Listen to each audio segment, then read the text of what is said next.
Hello guys, welcome to spotless math. इस video में देखेंगे क्लास 10 का ट्रायंगल चैप्टर में एक्सरसाइज 6.1 का क्वेश्चन नंबर 1 का सारे part, first, second, third, fourth part, इसके साथ साथ क्वेश्चन नंबर 2 भी सॉल्व करेंगे एंड क्वेश्चन नंबर 3 भी सॉल्व करेंगे। ठीक है, जो स्टूडेंट मेरे चैनल से नए जुड़े, अगर इससे पहले इंट्रोडक्शन टू एक्सरसाइज 6.1 का वीडियो नहीं देखे होंगे, डिस्क्रिप्शन का लिंक दे दूंगा, जाके देख सकते हो। ठीक है, अगर आपको दूसरा चैप्टर का प्लेलिस्ट देखना चाहोगे, आप मेरे चैनल को विजिट कर सकते हो #स्पॉटलेसमैथ। ठीक है गाइस, तो चलिए शुरू करते हैं क्वेश्चन नंबर 1 का फर्स्ट पार्ट। देखिए क्वेश्चन नंबर 1 4 पार्ट में डिवाइड किया गया, first part, second part, third part, fourth part. ये चारों फिल इन द ब्लैंक्स है। यहाँ पर राइट साइड में आपको ऑप्शन दिया गया है, ये दोनों ऑप्शन में कौन सा ऑप्शन सही है उसको करना है। तो फर्स्ट पार्ट करते हैं। क्या फर्स्ट पार्ट देखिए, ऑल सर्कल्स आर कॉन्ग्रुएंट और सिमिलर। सारे सर्कल क्या कॉन्ग्रुएंट हो गए या सिमिलर हो गए।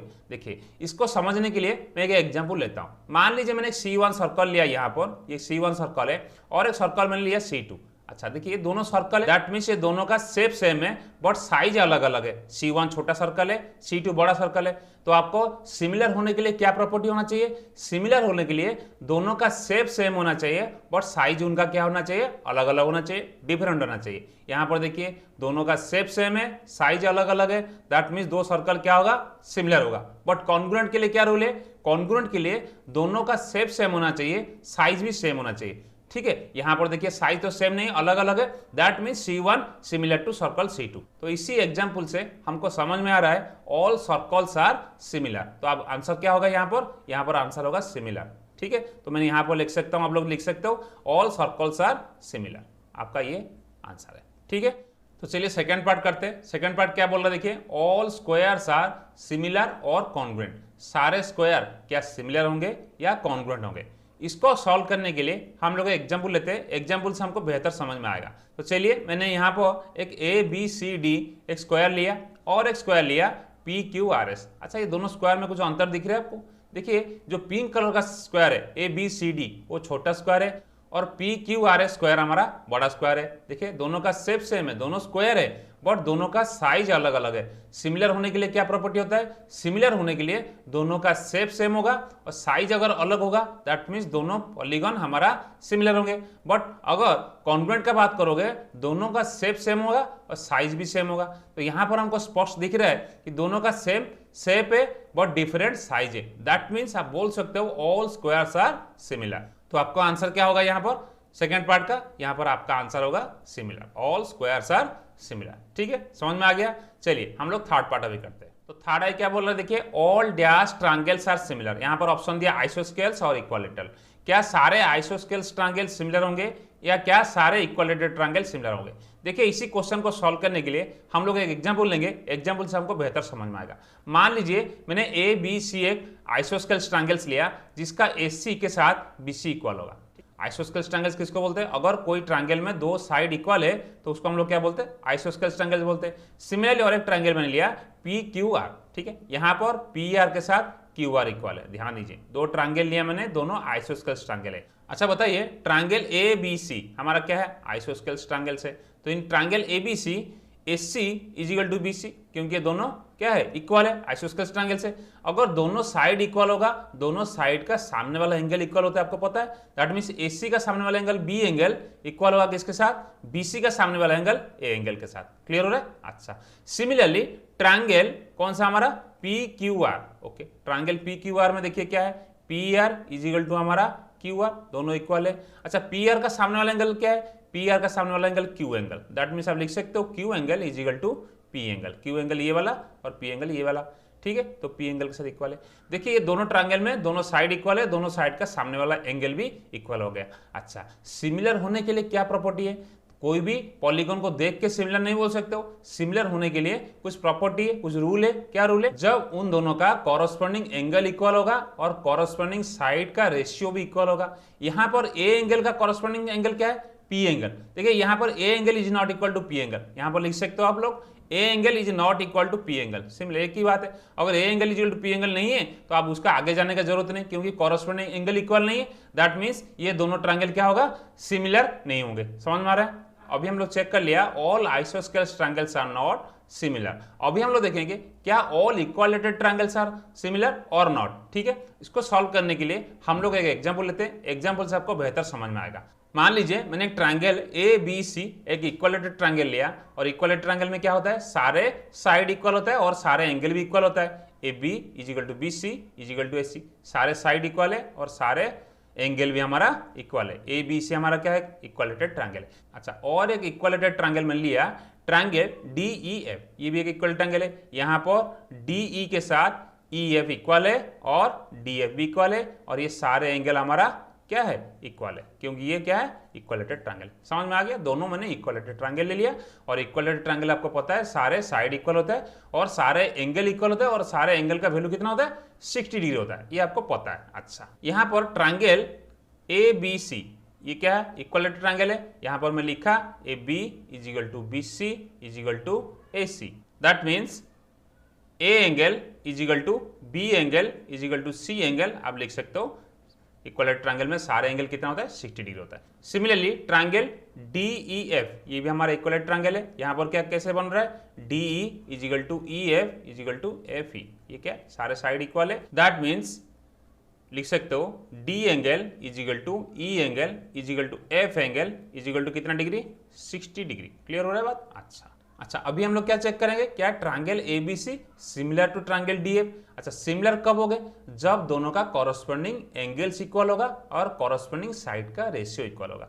यहां पर देखिए ट्रायंगल एबीसी का ए एंगल का कॉरस्पॉन्डिंग एंगल ट्रायंगल डीएफ का डी एंगल इक्वल है। बोलो सर कैसे, क्योंकि दोनों का वैल्यू कितना डिग्री है, 60 डिग्री। सिमिलर बोल सकते हो बी एंगल के साथ इक्वल क्या होगा, ई एंगल, वो भी दोनों 60 डिग्री है। और सिमिलर बोल सकते हो सी एंगल के साथ हमारा एफ एंगल, वो भी हमारा 60 डिग्री। दैट मीन्स हम बोल सकते हैं दोनों ट्रायंगल का कॉरस्पॉन्डिंग एंगल इक्वल हो गया। फर्स्ट कंडीशन फुलफिल हो गया। सेकंड कंडीशन क्या है, सेकंड कंडीशन में कॉरस्पॉन्डिंग साइड का रेशियो इक्वल होना चाहिए।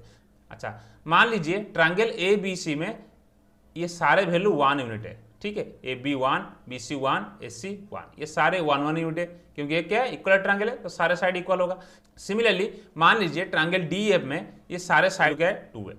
अच्छा, अभी साइड का रेशियो देखेंगे इक्वल हो रहा है कि नहीं हो रहा है। देखिए ट्रायंगल एबीसी में ए बी का कॉरस्पॉन्डिंग साइड क्या है, ट्रायंगल डीएफ में, बोलो सर डी, ये दोनों का रेशियो कितना, बोलो सर ए बी 1 और डी आपका 2, 1/2। आप चेक कर सकते हो सिमिलरली बीसी का कॉरस्पॉन्डिंग साइड क्या है, बोलो सर बीसी का कॉरस्पॉन्डिंग साइड ई एफ है, ये भी आपका 1/2 होगा। अच्छा, सिमिलरली आप चेक कर सकते हो S C upon D F, जो थर्ड साइड है वो भी रेशियो हमारा 1/2 है। तो इससे हमको ये कंक्लूजन मिल रहा है, यहाँ पर देखिए एंगल इक्वल हो रहा है, कॉरस्पॉन्डिंग एंगल इक्वल हो रहा है और कॉरस्पॉन्डिंग साइड का रेशियो भी इक्वल हो रहा है। दैट मीन्स आप बोल सकते हो all equilateral triangles are similar. ठीक है, समझ में आ गया। चलिए अभी हम लोग क्वेश्चन नंबर 1 का फोर्थ पार्ट करते हैं। तो देखिए फोर्थ पार्ट क्या बोल रहा है, 2 polygons of same number of sides are similar if their corresponding angles are dash and their corresponding sides are dash. यहाँ पर इक्वल प्रोपोर्शन 2 ऑप्शन दिया। इसको समझने के लिए हम एक एग्जांपल लेंगे, एग्जांपल से आपको बेहतर समझ में आएगा।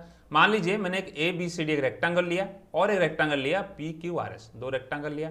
देखिए दोनों रेक्टेंगल का साइड कितना है, 4 है। यहाँ पर ए बी सी डी में 4 साइड है और पी क्यू आर एस में 4 साइड है। दैट मीन्स दोनों पॉलीगन है और दोनों का नंबर ऑफ साइड सेम है। तो हमारा फर्स्ट केस फुलफिल हो गया, नंबर ऑफ साइड इक्वल हो गया। ये सिमिलर कब हो गए, जब दोनों का कॉरस्पॉन्डिंग एंगल्स इक्वल होगा और कॉरस्पॉन्डिंग साइड का रेशियो इक्वल होगा। ऑलरेडी हम लोग इसके बारे में पढ़ चुके हैं। तो यहाँ पर क्या होगा, कॉरस्पॉन्डिंग एंगल्स क्या होगा, एंगल्स होगा इक्वल। तो आप लिख सकते हो कॉरस्पॉन्डिंग एंगल्स होगा इक्वल। अच्छा, और हमारा साइड क्या होगा, साइड जो प्रोपोर्शन होगा, है ना। आपको पता है ये हम लोग प्रॉपर्टीज पढ़ चुके हैं। साइड प्रोपोर्शन बोल सकते हो या बोल सकते हो रेशियो, इक्वल रेशियो। ठीक है, समझ में आ गया।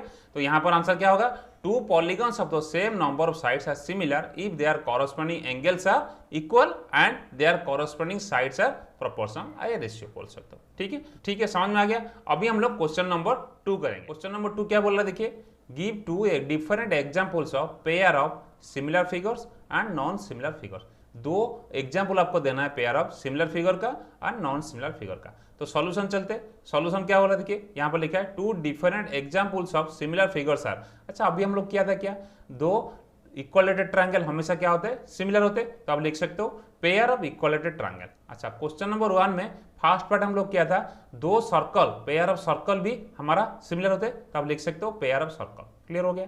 अच्छा, ये फर्स्ट पार्ट हो गया। सेकेंड पार्ट क्या है, 2 different non similar figure. Non similar figure में क्या आ गया, आप लिख सकते हो एक ट्रायंगल एंड ए सर्कल। एक ट्रायंगल अब सर्कल कभी सिमिलर नहीं हो, क्योंकि दोनों का शेप सेम नहीं है, है ना। फर्स्ट क्या कंडीशन होगा, दोनों का शेप सेम होना चाहिए। यहाँ पर एक ट्रायंगल अलग शेप है और सर्कल एक अलग शेप है, दैट मीन्स आप लिख सकते हो एक ट्रायंगल एक सर्कल कभी भी सिमिलर नहीं होंगे। और एग्जाम्पल दे सकते हो आप, एक स्क्वायर एक रेक्टेंगल, आप कुछ भी एग्जाम्पल दे सकते हो, बस आपका कॉन्सेप्ट क्लियर होना चाहिए। समझ में आ गया?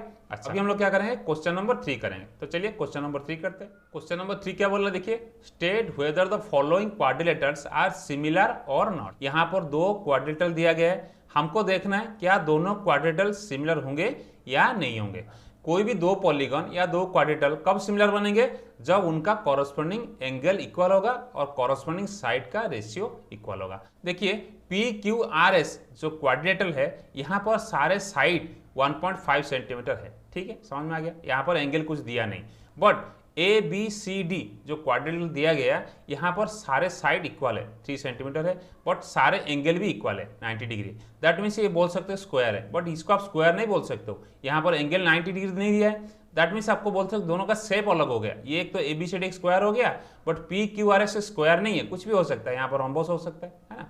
देखिए PQRS क्वाड्रिलेटरल में P एंगल का कॉरस्पॉन्डिंग एंगल ABCD क्वाड्रिलेटरल में कौन सा होगा, ए एंगल। क्या P angle is equal to A angle, A angle का वैल्यू 90 डिग्री दिया है, P एंगल का वैल्यू कुछ दिया नहीं, तो आप लिख सकते हो P angle is not equal to A angle. और देखिए कॉरस्पॉन्डिंग एंगल हमारे यहाँ पर इक्वल नहीं है, तो आपको आगे और कुछ देखने का जरूरत नहीं, तो आप बोल सकते हो PQRS जो क्वाड्रिलेटरल है not similar to quadrilateral ABCD। बस आगे आपको और कुछ चेक करने का जरूरत नहीं, आपको ये के एंगल से मालूम पड़ गया कि दोनों एंगल जो कॉरस्पॉन्डिंग एंगल है वो हमारे इक्वल नहीं है, तो आगे आप साइड का रेशियो लेने का जरूरत नहीं, ठीक है। बट यहाँ पर देखिए अगर साइड का रेशियो लोगे आपको इक्वल होगा, यहाँ पर 1.5 है, यहाँ पर 3 है, उसका जस्ट डबल हो रहा है। साइड का रेशियो इक्वल है, बट कॉरस्पॉन्डिंग एंगल यहाँ पर इक्वल नहीं है, तो आप बोल सकते हो PQRS जो क्वाड्रिलेटरल है नॉट सिमिलर टू ABCD।